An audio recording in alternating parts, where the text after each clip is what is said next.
हिमालय दुनिया की सबसे ऊंची पर्वत श्रृंखला। इसकी बर्फीली चोटियों से हमारी नदियों का जन्म होता है। पानी की बूंदें मिलते मिलते दुनिया की कुछ सबसे विशाल नदियों को शक्ल देती हैं। ये जलधाराएं उथल पुथल से भरा, गाद से लबरेज हजारों लाखों गैलन पानी रोजाना इनमें आगे बढ़ता जाता है, जो लाखों करोड़ों लोगों की जीवन रेखा है।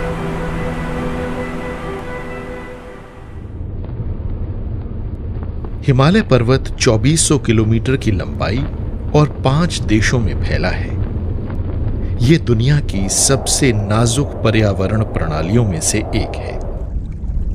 हिमालय पर्वत के आंचल में करीब 15,000 ग्लेशियर हैं, यानी मीलों की लंबाई में सुरक्षित ताजा पानी का भंडार।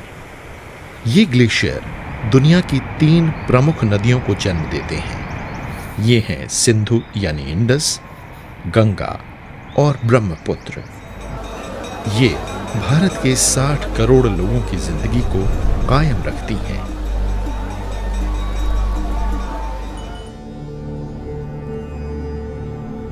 हिमाचल प्रदेश भारत के उत्तरी हिस्से में स्थित है और यहां पहाड़ों में बड़े बड़े ग्लेशियर हैं।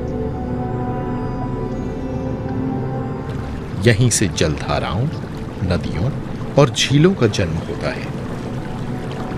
स्थायी बर्फ और नीचे मौजूद नम कटिबंधीय जंगलों के बीच मौजूद हिमाचल प्रदेश में कुछ अनूठे जलीय इलाके, जो इस राज्य के कुल जमीनी इलाके के 1% से भी ज्यादा हिस्से को कवर किए हुए हैं। हिमाचल प्रदेश के सबसे कम जाने खोजे इलाकों में छिपे हैं कुछ अनूठे दलदली इलाके। ये हैं हिमाचल प्रदेश की ऊंचाई पर मौजूद झीलें।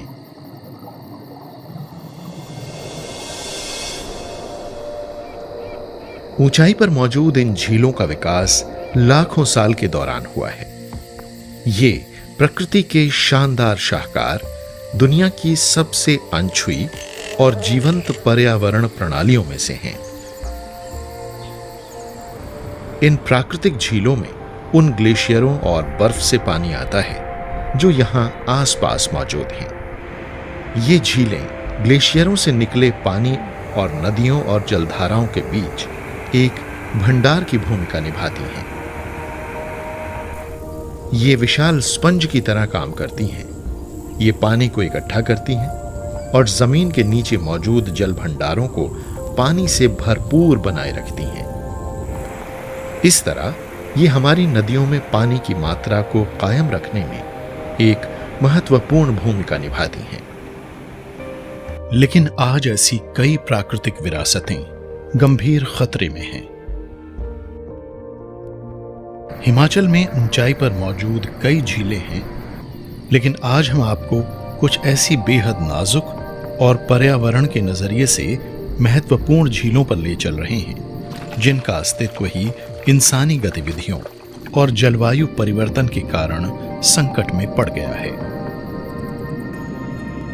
चंद्रताल लाहौल स्पीति घाटी के ऊंचाई वाले इलाकों में स्थित है।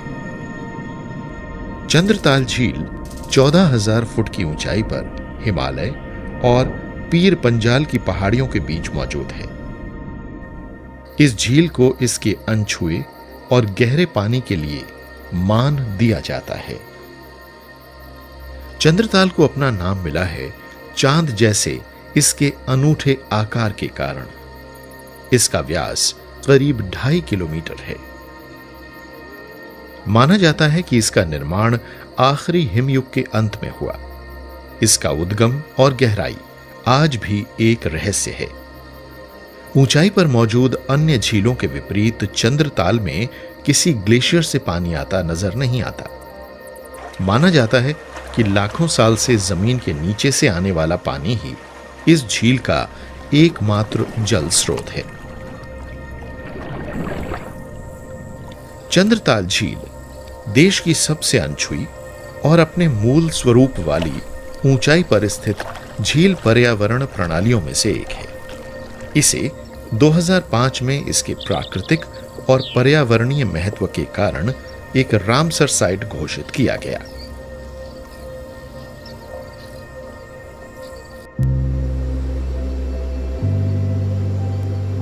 नमी की मौजूदगी, बेहद ठंडे तापमान और बंजर इलाका होने के कारण इस क्षेत्र में एक अनूठी भूस्थिति बन गई है, जिससे यहां पेड़ पौधों और जीवों की कुछ बेहद दुर्लभ प्रजातियां और किस्में कायम रह पाती हैं। यहां की चरम मौसमी स्थितियों के हिसाब से यहां की प्रजातियां ढल गई हैं। इनमें बेहद खतरे से घिरी हिमालयन आइबेक्स शामिल है। भेड़ जैसा दमदार जानवर होता है और यहां की बेहद तीखी चट्टानों पर रहता है। नीली भेड़ भी इस ऊंचाई वाले इलाके में मिलने वाला एक अनूठा जीव है। चंद्रताल प्रवासी पक्षियों के लिए भी आराम करने की एक लोकप्रिय जगह है। गर्मियों के अपने गंतव्य लद्दाख और तिब्बत की ओर बढ़ते समय ये यहीं झील के किनारे विश्राम करते हैं। इन पक्षियों के यहां आने और गर्मियों के महीनों के दौरान यहां तक पहुंच मुमकिन होने के कारण चंद्रताल एक अनूठा पर्यटन गंतव्य है। अभी कुछ साल पहले तक पर्यटक झील के ठीक किनारे तक अपने तंबू लगा सकते थे, लेकिन अनियंत्रित पर्यटन के कारण यहां कचरे और प्रदूषण ने भी अपने कदम फैलाए। सफाई का कोई प्रबंध न होने के कारण कचरा या तो झील में पहुंच जाता था या फिर और नीचे नदियों में चला आता था। इससे चिंतित होकर हिमाचल प्रदेश वन विभाग ने फौरन कदम उठाया। अब कैंप लगाने वाले सभी पर्यटकों को झील से 2.5 किलोमीटर पीछे ही रुकने की इजाजत दी जाती है। वन विभाग स्थानीय एनजीओ के साथ मिलकर अक्सर सैलानियों और स्थानीय समुदायों को जागरूक बनाने के कार्यक्रम आयोजित करता रहता है। धौलाधार और जंस्कार पर्वत श्रृंखलाओं के बीच मौजूद चंबा घाटी में स्थित है लामा डल। 13,000 फुट की ऊंचाई पर मौजूद लामा डल अनूठी झील प्रणाली है। ये कोई एक झील नहीं बल्कि 8 झीलों का एक समूह है। 7 छोटी पहाड़ी झीलों को पार करने के बाद आप पहुंचते हैं आखिरी और सबसे बड़ी लामा डल तक। लामा डल को कई सदी से शिवजी का निवास मानकर उसका सम्मान किया जाता रहा है। स्थानीय लोगों के बीच इस झील का धार्मिक महत्व है। ग्लेशियरों से पानी हासिल करने वाली ये झील साल के ज्यादातर समय बर्फ से ढकी रहती है और इसमें से कई जलधाराएं और नदियां निकलती हैं।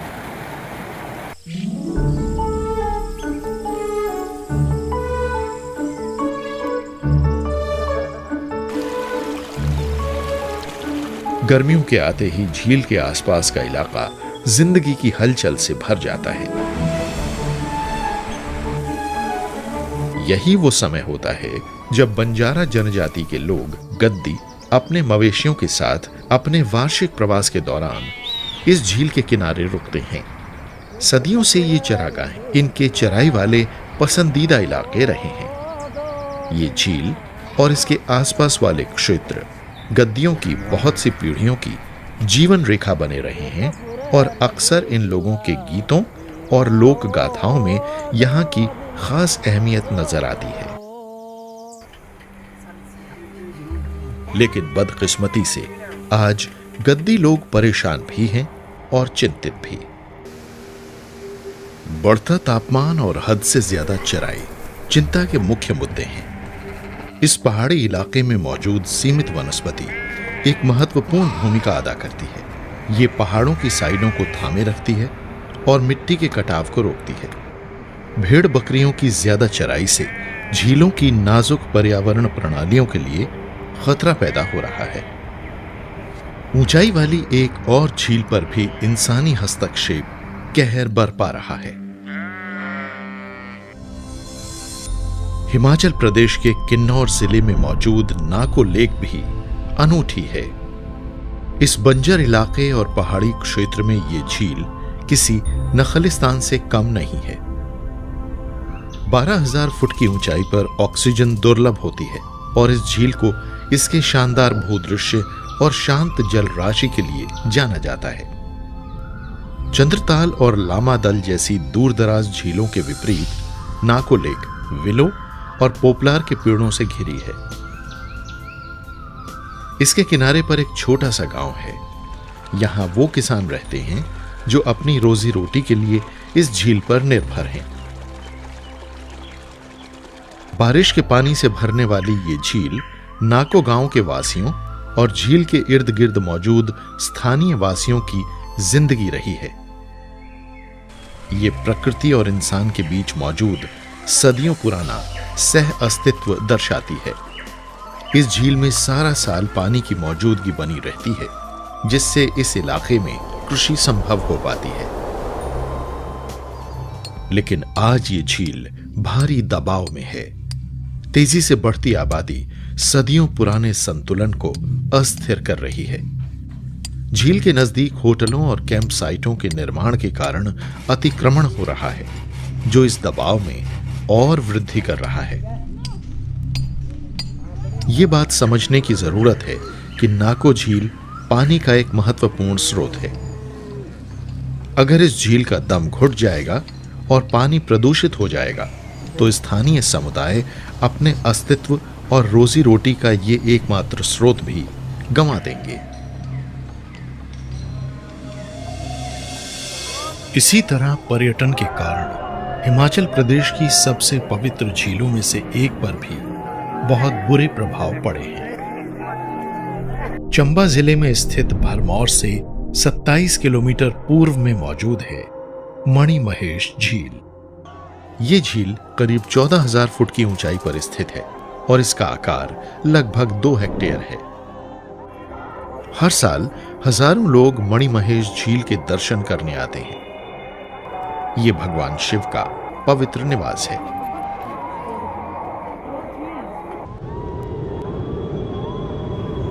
सर्दियों की लंबी जकड़ के बाद हर साल गर्मियों में कैलाश चोटी का प्रतिबिंब इसकी शांत जल राशि में नजर आता है। अवसर होता है 1 महीने तक चलने वाला वार्षिक मणिमहेश मेला। इसे हर साल अगस्त से सितंबर के बीच आयोजित किया जाता है।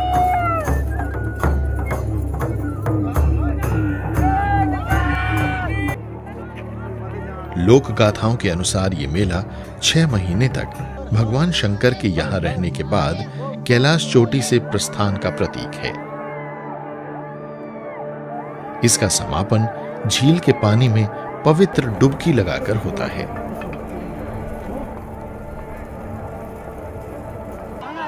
लेकिन बदकिस्मती से इस धार्मिक जोश और जश्न के बीच हम शायद झील की नाजुक पर्यावरणीय प्रणाली के महत्व को भूल जाते हैं। श्रद्धालु अपने साथ प्लास्टिक और जो अन्य कचरा लाते हैं, वो इस इलाके की प्राकृतिक पवित्रता और स्वच्छता के लिए एक बड़ा खतरा बनता जा रहा है।